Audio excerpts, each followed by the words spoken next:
दर्शकों, जब वायु प्रदूषण की बात होती है तो बहुत ज्यादा जरूरी है वायु प्रदूषण को समझना कि आखिर वायु प्रदूषण होता क्या है, कहां से आता है और क्या वायु प्रदूषण इतने खतरनाक स्तर पर पहुंच चुका है कि उसके लिए इमरजेंसी लेवल पर कदम उठाए जाने जरूरी हैं। ऐसे में हम मौजूद हैं डॉक्टर यशपाल जी के साथ, जिनसे हम समझेंगे वायु प्रदूषण को। डॉक्टर साहब, बहुत बहुत स्वागत है आपका। एयर पोल्यूशन को लेकर के जो तमाम रिपोर्ट्स, आंकड़े जो आज के दौर में, हम पिछले एक हफ्ते की या एक महीने की बात करें, इस तरह की रिपोर्ट्स तक सामने आ रही हैं कि राजधानी लखनऊ और उत्तर प्रदेश के 3 शहर पूरे देश के टॉप 3 एयर पोल्यूटेड शहरों में से एक है। क्या वजह है कि एयर पोल्यूशन इतना ज्यादा बढ़ता जा रहा है और वो कंट्रोल से बाहर हो रहा है?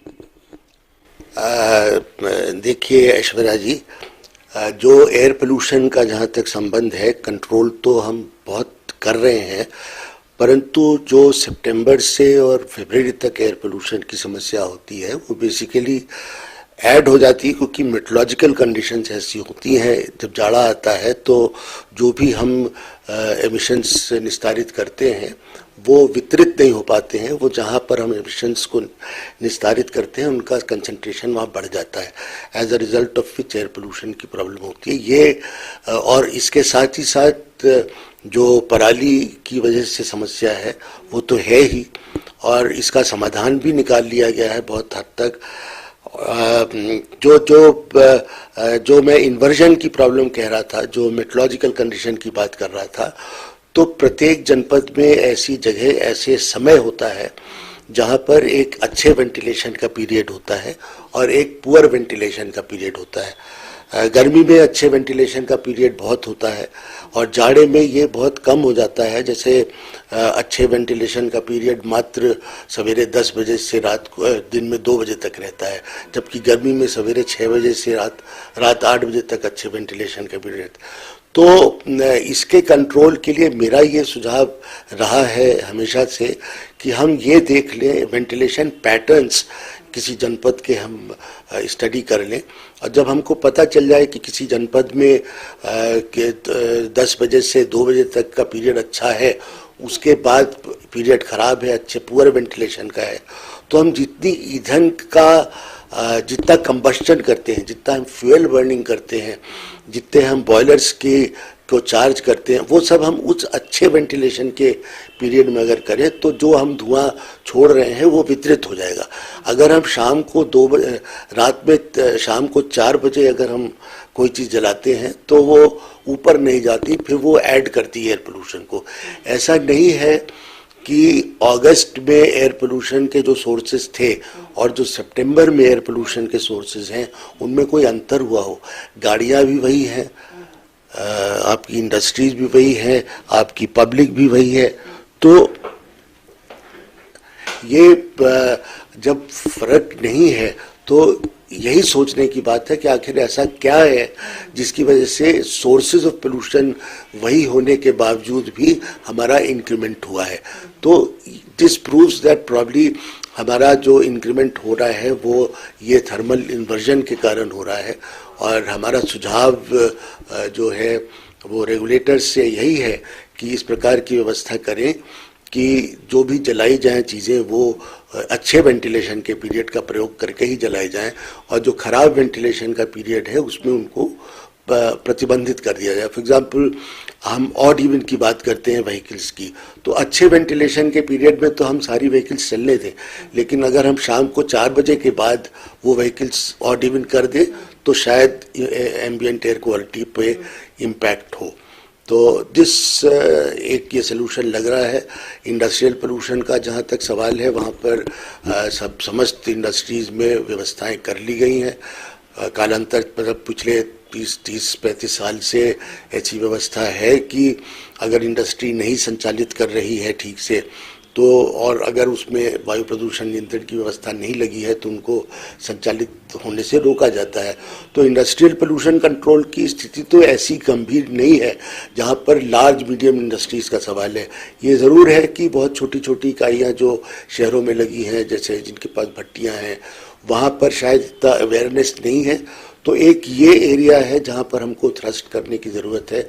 जो अनऑर्गेनाइज सेक्टर से पोल्यूशन हो रहा है, that of course we have to tackle. But organised sector से इंडस्ट्रियल पोल्यूशन में मेरे विचार में we have the government has done a good work.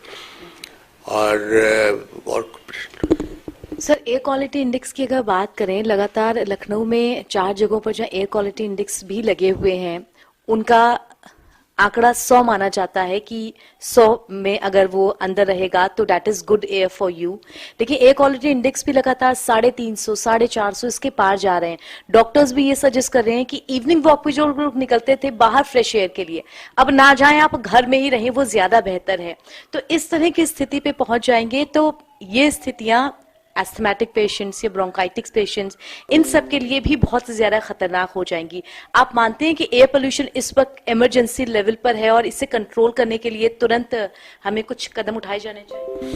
मैं जरूर मानता हूं कि एयर क्वालिटी इंडेक्स बढ़ा हुआ है और एयर क्वालिटी इंडेक्स बढ़ने से स्वास्थ्य पर हानिकारक प्रभाव पड़ेगा और इसको कंट्रोल करने की आवश्यकता है. लेकिन इसको कंट्रोल करने का एक बहुत सुदृढ़ रणनीति बनानी होगी. संभवतः हमारे राज्य सरकार में, दिल्ली में, और ये सब नॉर्थ वेस्टर्न स्टेट्स की प्रॉब्लम है, जो कि जहाँ पर ठंडक पड़ती है, तो ये एक तरह से बना रहे हैं. पराली न जले इसकी व्यवस्थाएं बहुत अच्छी कर रहे हैं, ताकि वो उस वेस्ट से या तो गैस बना लें या पेपर बना लें या कुछ और व्यवस्था करके उसको रिसाइकिल यूज कर लें. बट द फैक्ट रिमेन्स की स्थिति क्रिटिकल तो है ही जाड़े की शाम को. बट वही है, मैं फिर दोहराऊंगा कि सोर्सेज एक ही रहने पर भी अगर एयर पोल्यूशन बढ़ रहा है तो we have to look to other causes of air pollution rather than only the emissions. और उसमें यही मेरा कहने का मतलब है कि ये जो वेंटिलेशन, गुड वेंटिलेशन और बैड वेंटिलेशन का आकलन बहुत आवश्यक है. और दूसरा ये भी आवश्यक है कि हम हर जनपद का एक सोर्स अपॉर्चनमेंट स्टडी करें. सोर्स अपॉर्चनमेंट स्टडी में ये होता है कि एक जनपद में कितनी इंडस्ट्री जो पोल्यूशन है, कितना वो इंडस्ट्री के वजह से है, कितना व्हीकल की वजह से है, कितना डोमेस्टिक की वजह से है, इसका आकलन बहुत आवश्यक है करना, ताकि पॉलिसीज हमारी उस हिसाब से होंगे. अगर हम देखते हैं कि लखनऊ में व्हीकल से ज़्यादा पोल्यूशन है तो फिर हम अपना सारा स्ट्रेंथ जो है व्हीकल पे लगाएंगे. अगर हम देखते हैं कि कानपुर में इंडस्ट्री की वजह से ज़्यादा पोल्यूशन है तो हमारा रेगुलेशन का ज़्यादा फोकस फिर वहाँ चला है, so that we can utilise our resources in a more sustainable manner. हमारे पास रिसोर्सेज कम हैं, पोल्यूशन कंट्रोल बोर्ड्स हैं, उनके पास स्टाफ कम है, हर जगह नहीं हर समय पहुंच सकते हैं. तो इसलिए ये और आवश्यक है कि हम जान लें कि हमको कहाँ पर हथौड़ा मारना है. This is very important. उसमें मेट्रोलॉजिकल फैक्टर्स हैं, उसमें एमिशन फैक्टर्स हैं, उसमें डोमेस्टिक फैक्टर्स हैं, उसमें होटल्स हैं, उसमें रेस्टोरेंट्स हैं, उसमें रोड साइड इटरीज हैं, जो सड़क पे most of this people are using gas. But इसका असेसमेंट बहुत ज़रूरी है, ये करना जरूरी है. प्रकृति से हमको स्वच्छ हवा, साफ वायु, ये सब चीजें मुफ्त में मिली. धरती माँ इन सब चीजों का कोई मोल नहीं मांगती, लेकिन वो मानव जाति ही है जो ये जानने के बावजूद भी कि अगर ये सब चीजें नष्ट होंगी या दूषित होंगी तो हमारा अस्तित्व भी इस धरती पर नहीं रहेगा, इन सब चीजों को लगातार दूषित किए ही जा रही है. वायु प्रदूषण से हर साल लगभग 88 लाख लोगों की मौत होती है. साथ ही एक आम इंसान की, एक व्यक्ति की उम्र की प्रत्याशा भी लगभग 3 साल घट जाती है. छोटे छोटे बच्चों को तमाम तरीके की सांस संबंधी समस्याएं हो रही हैं जो कि पहले नहीं देखी जाती थी.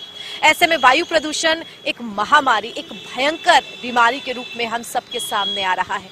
हमारे इस खास कार्यक्रम में फिलहाल एक छोटे से ब्रेक के लिए रुक रहे हैं, लेकिन ब्रेक के उस पार भी हमारा यह खास कार्यक्रम जारी रहेगा.